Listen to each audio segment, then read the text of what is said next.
Bonjour. Après avoir vu comment notre système immunitaire réagissait lors d'une infection grâce à la réaction inflammatoire aiguë, nous allons étudier dans le chapitre 13 l'immunité adaptative qui correspond à un ensemble de réactions cellulaires et moléculaires prolongeant l'immunité innée. Les mécanismes de l'immunité innée sont souvent insuffisants pour permettre l'élimination d'un agent infectieux. Dans ce cas, une nouvelle phase de la réponse immunitaire se met en place, la réponse immunitaire adaptative, qui n'existe que chez les animaux vertébrés. Nous allons donc répondre à la question suivante. Quelles sont les caractéristiques de cette réponse immunitaire adaptative? Tout d'abord, nous allons voir les caractéristiques et les effecteurs de la réponse immunitaire adaptative et expliquer comment elle se déclenche. Chez les vertébrés, l'immunité adaptative s'ajoute à l'immunité innée lorsque la réaction inflammatoire aiguë n'a pas permis l'élimination de l'agent infectieux. L'immunité adaptative se met en place plus lentement que l'immunité innée.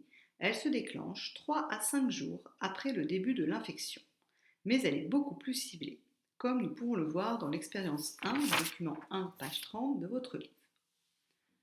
Un lot de cobayes a été vacciné, donc immunisé, pour acquérir une protection durable contre le tétanos. Si l'on injecte une toxine tétanique à l'un de ces cobayes, il survit.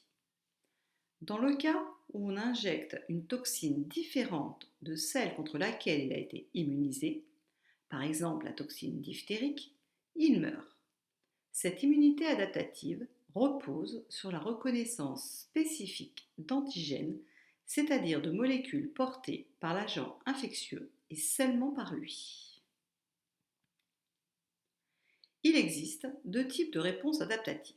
Nous allons tout d'abord mettre en évidence la réponse adaptative humorale grâce à l'expérience 2, cette fois-ci du document 2, page 310 de votre livre. Un lot de cobayes, ABC, a été immunisé contre la diphtérie. La diphtérie est une maladie contagieuse due à une bactérie qui produit une toxine, substance toxique, qui circule dans le sang et la lymphe pour aller toucher les voies respiratoires, le cœur et le système nerveux. Elle entraîne la mort des personnes atteintes.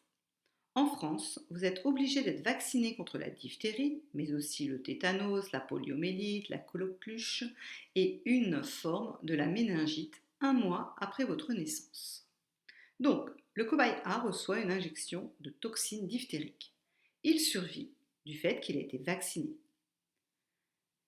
Du sérum, ensuite, a été prélevé chez le cobaye B ou C et injecté à un cobaye D, à qui on injecte la toxine diphtérique. Il survit aussi. Et enfin, on prélève des lymphocytes au cobaye B ou C, on les injecte à un cobaye E, à qui on a injecté la toxine diphtérique. Il meurt. La contamination de l'organisme par un agent infectieux entraîne l'apparition de molécules dans le sérum, plasma et lymphe, appelées les anticorps, protéines de la famille des globines.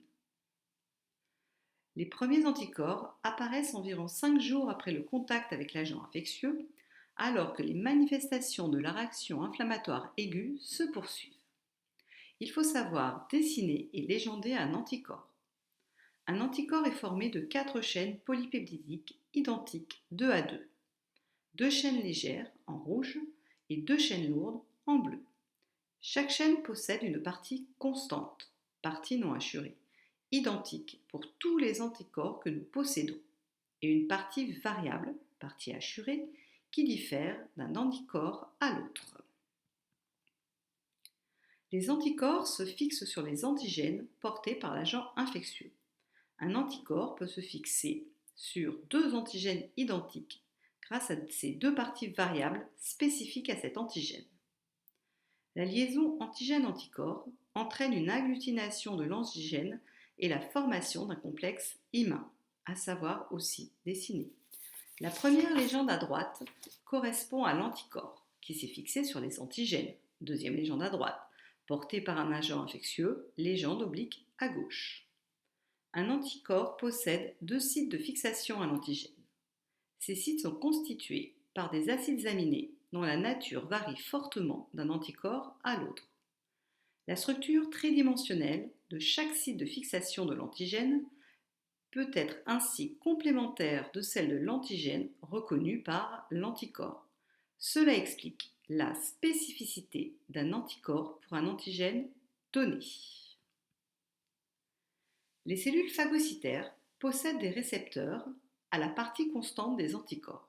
Cela favorise la phagocytose des complexes humains. Les anticorps agissent en collaboration avec les acteurs de l'immunité innée.